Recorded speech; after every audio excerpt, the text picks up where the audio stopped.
नमस्कार दोस्तों, मैं अतुल दुबे अपने YouTube चैनल में आपका स्वागत करता हूं।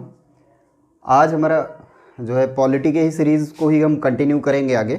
अच्छा, एक पॉलिटी की सीरीज़ में नीचे कमेंट किया था बच्चे ने कि जो है निःशुल्क शिक्षा का जो अधिकार है, मुफ्त एवं अनिवार्य शिक्षा जो है वो आर्टिकल 21A में है। तो ठीक है, वो बात सही है, ठीक है कि आर्टिकल 21A में ही है वह, लेकिन अभी वो हम एक्चुअली वहाँ पर एज रिलेटेड प्रॉब्लम्स पढ़ा रहे थे, ठीक है। तो उसमें आर्टिकल 21 ही है एक्चुअली, वो सब क्लास के रूप में ए है, ठीक है। तो इस बात को आप ध्यान में रख सकते हैं, ठीक है। आते हैं, आज हमारा टॉपिक है जो चर्चा का विषय है इस समय, यूपी में पंचायत आरक्षण, ठीक है। ऐसे प्रकार के टॉपिक को हम current affair of the polity में रखेंगे, हम अपने मेन सीरीज़ में नहीं रखेंगे, जिससे आप जो है करंट अफेयर के टॉपिक से भी आप जो है अपने आप को जोड़ पाओ, ठीक है। अच्छा, इस वीडियो को केवल कॉम्पिटिटिव एग्जामिनेशन वाले नहीं बल्कि अन्य लोग भी इसको देखने के बाद लाभ पाएंगे। उसका कारण है कि इस समय पंचायत का चुनाव विशेष तौर से चर्चा का विषय है।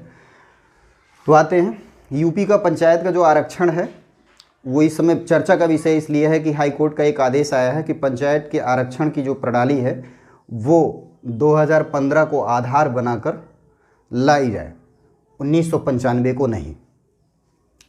एक्चुअली क्या था कि जो अभी डिसीजन सरकार का था 1995 को आधार बनाकर आरक्षण की चक्रानुक्रम व्यवस्था लाई गई थी, जो रिजर्वेशन की लिस्ट के रूप में निकाली गई, और इसका विरोध करते हुए हाईकोर्ट में जब मामला गया तो वहाँ पर हाईकोर्ट का डिसीजन आया।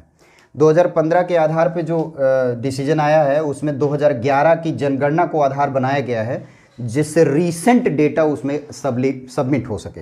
ये उसका मुख्य कारण था, जिससे ये पता चल सके कि कहाँ पर आबादी बढ़ी है और कहाँ पर जो है जोग्राफिकल भौगोलिक चेंज हुए हैं।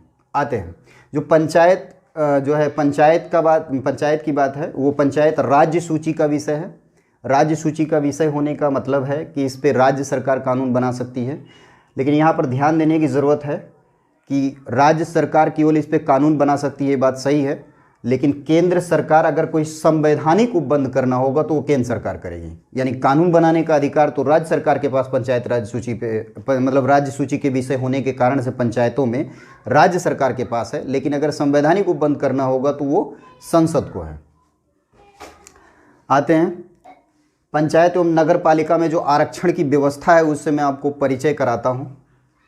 उसमें सबसे पहले जो चक्रानुक्रम या आरक्षण की जो चक्रीय व्यवस्था है उसमें सबसे पहले रिजर्वेशन एसटी महिला को मिलता है, फिर शेड्यूल ट्राइब सामान्य को मिलता है, और इसके बाद जो है अनुसूचित जाति महिला, और इसके बाद यहाँ पर अनुसूचित जाति होगा, बीच में छूट गया है, और इसके बाद ओबीसी महिला, इसके बाद ओबीसी, फिर अनारक्षित महिला और फिर अनारक्षित। मेरे कहने का मतलब जो क्रम होगा वो उस वर्ग में जो सबसे ऊपर होगा उसके तुरंत बाद, ठीक है, उस वर्ग का सामान्य पुरुष उसमें चुनाव लड़ सकता है।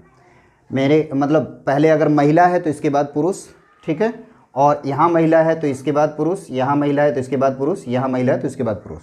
तो कहने का मतलब इस अनारक्षित श्रेणी में सभी लोग चुनाव लड़ सकते हैं। तो ये चक्रानुक्रम व्यवस्था है, यानी कहीं पर अगर रिजर्वेशन की पॉलिसी अपनाई जाएगी तो सबसे पहले एसटी महिला को रिजर्वेशन दिया जाएगा, इसके बाद एसटी को, इसके बाद एससी महिला को, ये क्रम जारी रहेगा।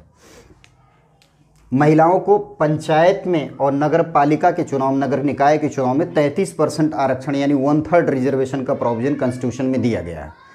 ये जो प्रोविज़न है वो एक्चुअली जो है 243 नंबर आर्टिकल के क्लास नंबर डी आर घा में दिया हुआ है।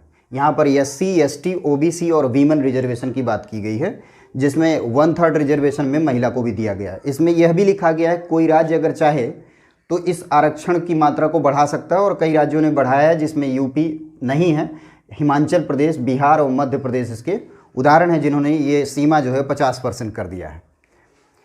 और बताने के संदर्भ में यहाँ पर हम आपको बता दें कि इसमें ईडब्ल्यूएस का प्रोविज़न रिजर्वेशन के रूप में अभी नहीं है। एससी, एसटी, ओबीसी आबादी के आधार पर रिजर्वेशन इसमें दिया जाता है। इसका मतलब ये है, जैसे हम आपको उदाहरण दें, हमारे यहाँ पंचायती यानी कि यूपी में पंचायत में ओबीसी का रिजर्वेशन 27% है, जबकि बिहार में ये रिजर्वेशन 20% है, क्योंकि बिहार में वहाँ की आबादी को कंसीडर 20% के रूप में किया जाता है, जबकि यूपी में 27% के, यानी कि जो एससी, एसटी, ओबीसी का रिजर्वेशन है वो आबादी के आधार पे है, ना कि कोई फिक्स पैटर्न है। जैसे उदाहरण तौर से पंजाब, हरियाणा, चंडीगढ़, दिल्ली और लक्षद्वीप 5 ऐसे राज्य हैं जहां पर शेड्यूल ट्राइब यानी कि अनुसूचित जनजातियां नहीं हैं, तो वहां पर पंचायत में अनुसूचित जनजातियों के लिए कोई रिजर्वेशन नहीं प्रोवाइड किया गया है।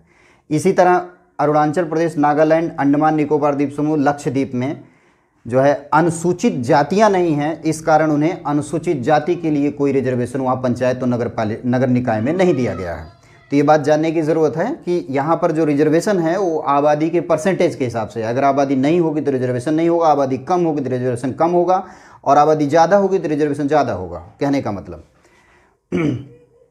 यहाँ पर और एक विषय है कि पंचायती राज अधिनियम 1992-93 के आधार पे नागालैंड, मेघालय, मिजोरम में यह कानून लागू नहीं है। मतलब पंचायत का जो चुनाव है वो मेघालय, नागालैंड और मिजोरम में पंचायती राज अधिनियम के तहत नहीं होता है, ये ध्यान देने की ज़रूरत है।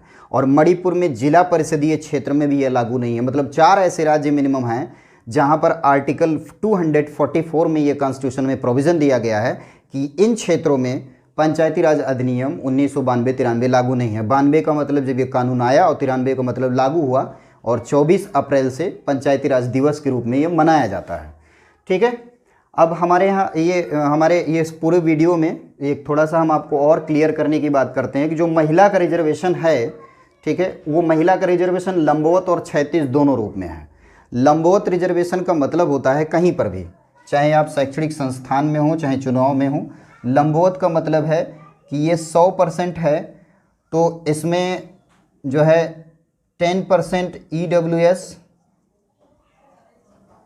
27% OBC और 17.5% SC, और जो है 7% लगभग ST, और जो ये बाकी बची मात्रा है वो है जनरल। मेरे कहने का मतलब है ये जो हॉरिजॉन्टल रिजर्वेशन इसको कहते हैं कि जिसमें रिजर्वेशन का स्लॉट डिसाइड होता है, यह है लंबवत रिजर्वेशन। लेकिन महिलाओं का जो रिजर्वेशन है वो ईच सेक्शन में भी मिलता है, माने जो है OBC में भी उनको रिजर्वेशन मिलेगा, EWS में भी मिलेगा, SC में भी मिलेगा, EST में भी मिलेगा, जनरल में मिलेगा। तो यहाँ पंचायत में EWS की तो व्यवस्था है नहीं, तो बाकी सभी में महिलाओं को, जैसे फॉर एग्जांपल है, अगर यहाँ पर 27% की सीटें टोटल 100 निकलती हैं, ठीक है, तो यहाँ पर 1/3 महिलाओं का रिजर्वेशन होगा। ठीक है, यानी ईच सेक्शन में जो रिजर्वेशन होगा उसी को कहते हैं क्षैतिज आरक्षण। ठीक है, तो ये मैं कंफर्म करने की बात कर रहा था इसीलिए। अच्छा, आपके थोड़ा सा क्यूरियोसिटी को डेवलप करने के लिए मैं आपसे एक क्वेश्चन रेज कर रहा हूँ कि पंचायत और नगर निकाय का चुनाव, उसकी अधिसूचना कौन जारी करता है? थोड़ा सा क्वेश्चन ठीक है, तो इसे बहुत हल्के में मत लीजिएगा, क्योंकि जनरली आप जानते हैं कि लोकसभा का चुनाव, विधानसभा का चुनाव, विधान परिषद का चुनाव, राष्ट्रपति का चुनाव, उपराष्ट्रपति का चुनाव और राज्यपाल के चुनाव में अधिसूचना राष्ट्रपति जारी करता है। अधिसूचना राष्ट्रपति जारी करता है, लेकिन वह चुनाव आयोग के अनुशंसा के आधार पर जारी करता है। लेकिन यहाँ पर ध्यान देने की ज़रूरत है, यहाँ पर जो चुनाव की अधिसूचना होगी वो थोड़ा अलग है, तो आप आंसर करोगे। दूसरा, पेसा एक्ट क्या है? Panchayat extension in scheduled areas in 1996 का एक एक्ट है, वो क्या है आप जानने का प्रयास करिएगा। तो हमारा मेन पर्पस था कि आपको पॉलिटी का जो करंट अफेयर है, ठीक है, उससे परिचय कराएं। धन्यवाद।